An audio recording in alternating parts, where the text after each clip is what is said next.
L'énergie est la colonne vertébrale de l'industrialisation. Quel que soit le type d'industrie, quel que soit le lieu où nous nous trouvons. Que ce soit en Europe, en Amérique, en Asie, en Australie. Qu'en est-il de l'Afrique? Pourquoi l'accès à l'énergie est-il crucial pour l'industrialisation du continent africain?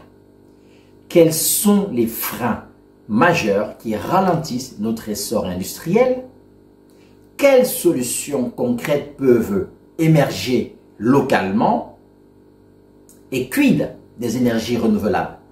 Je pense au solaire, je parle de l'éolien, de la géothermique. Et si c'était les clés? Bienvenue dans ce 5e épisode de notre série dédiée à l'industrialisation du secteur minier africain. Je suis Armand Gansop, consultant en stratégie industrielle et fondateur du cabinet CETID Consulting. Et comme vous l'avez compris, aujourd'hui, nous allons aborder un sujet essentiel à l'industrialisation, l'énergie. L'énergie et les mines sont, à mon sens, un duo indissociable. Sans énergie fiable, pas d'extraction, pas de transformation, pas d'industrialisation. Et inversement, certaines matières premières comme l'uranium, le lithium, le cuivre, le silicium contribuent à la production d'énergie. Et nous savons que l'Afrique regorge différents types, différentes formes de ressources. Les ressources minières, une capacité solaire immense et des fleuves capables de produire de l'électricité pour tout un continent et même au-delà. Et pourtant, 600 millions d'Africains n'ont pas accès à une électricité fiable. Oui, 600 millions d'Africains n'ont toujours pas accès à une électricité fiable. Le continent progresse.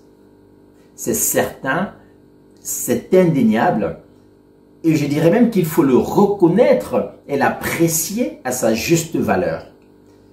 En Afrique du Sud, par exemple, ils s'investissent dans l'hydrogène vert. À l'ouest de l'Afrique, le Sénégal, la Mauritanie, le Nigeria misent sur le gaz et le solaire.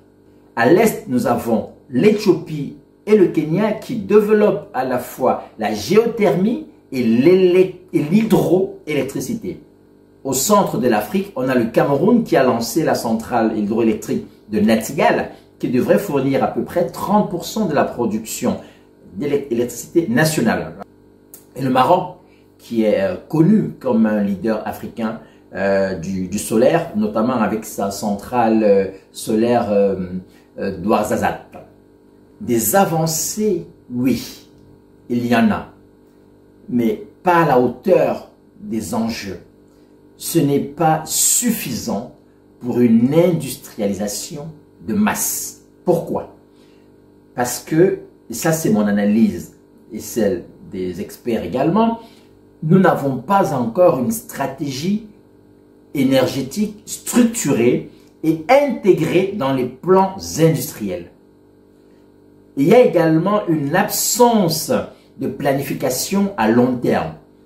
C'est quoi planifier à long terme? C'est identifier les besoins énergétiques par secteur et mettre en place les infrastructures associées. Qu'est-ce qui pose problème également à ce jour? Ce sont les réseaux nationaux actuels qui sont soit sous-dimensionnés, soit vétustes ou alors complètement obsolètes. Et enfin, le coût de l'électricité produite à ce jour est extrêmement élevé. On parle de 2 à 4 fois plus cher que dans les pays industrialisés. Et qui plus est, peu fiable. Vous comprenez donc qu'il est difficile pour le peu d'industrie, pour le peu d'entreprises que nous avons à ce jour, de performer et d'être compétitive face à cette concurrence venue d'ailleurs.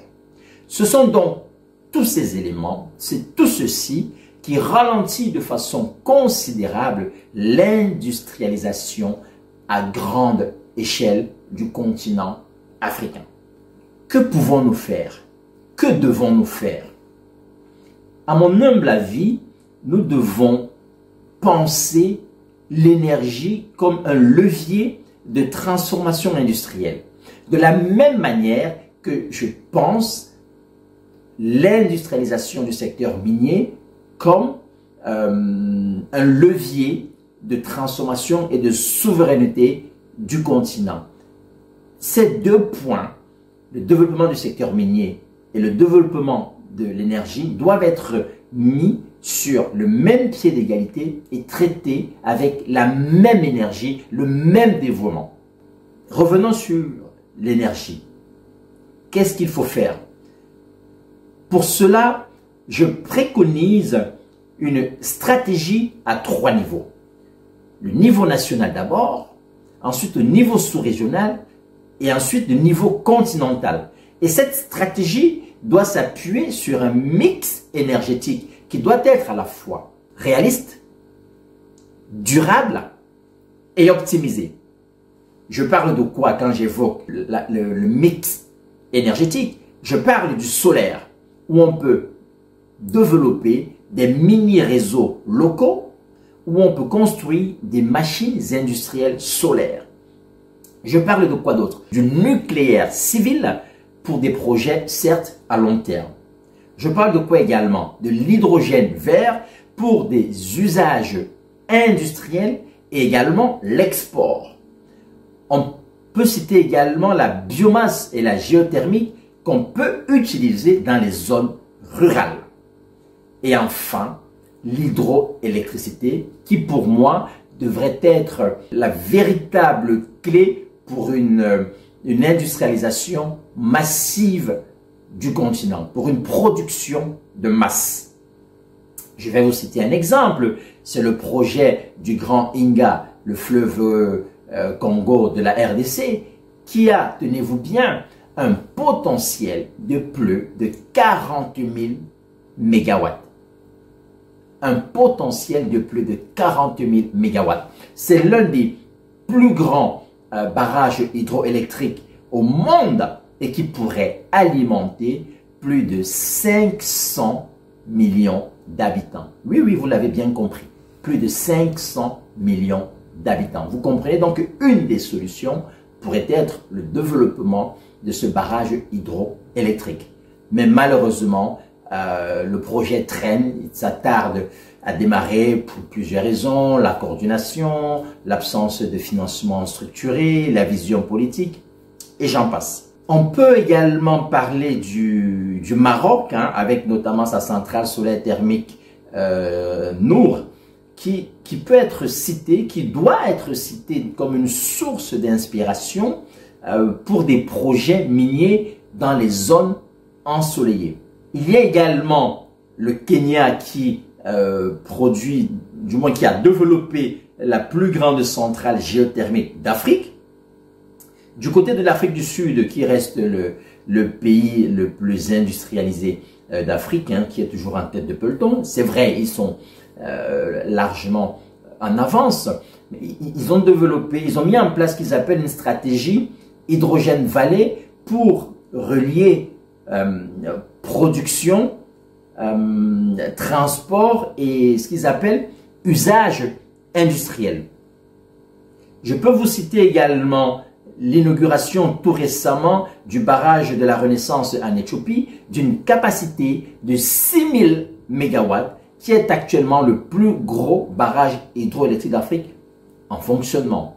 Pour que tout ceci soit réalisable, pour que ces exemples que je viens de vous citer soient reproductibles et effectifs à l'échelle du continent, il y a des choses à construire autour de l'énergie, des infrastructures adaptées pour absorber l'énergie produite.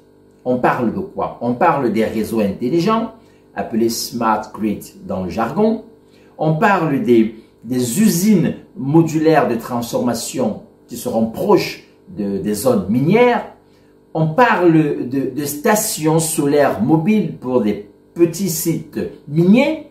On parle de bâtiments industriels autosuffisants où on n'imagine pas, c'est des choses qui ont été faites à l'échelle des usagers et qui peut être transposable à l'échelle des industries. On a des toitures solaires, des systèmes hybrides. On doit également développer un écosystème de recherche et d'innovation purement africain. Qu'est-ce que ça sous-entend?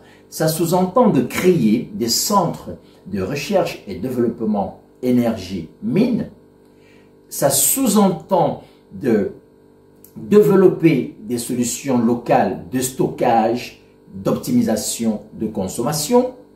Je pense par exemple à Vincent Kondiok, notre expert international en énergie, qui m'a d'ailleurs inspiré pour la réalisation de cet épisode. Je pense également à la société Akile de Amadouli au Sénégal qui œuvre, qui fait un travail remarquable dans l'optimisation de la consommation d'énergie au Sénégal et je pense en Afrique de l'Ouest de façon un peu plus large.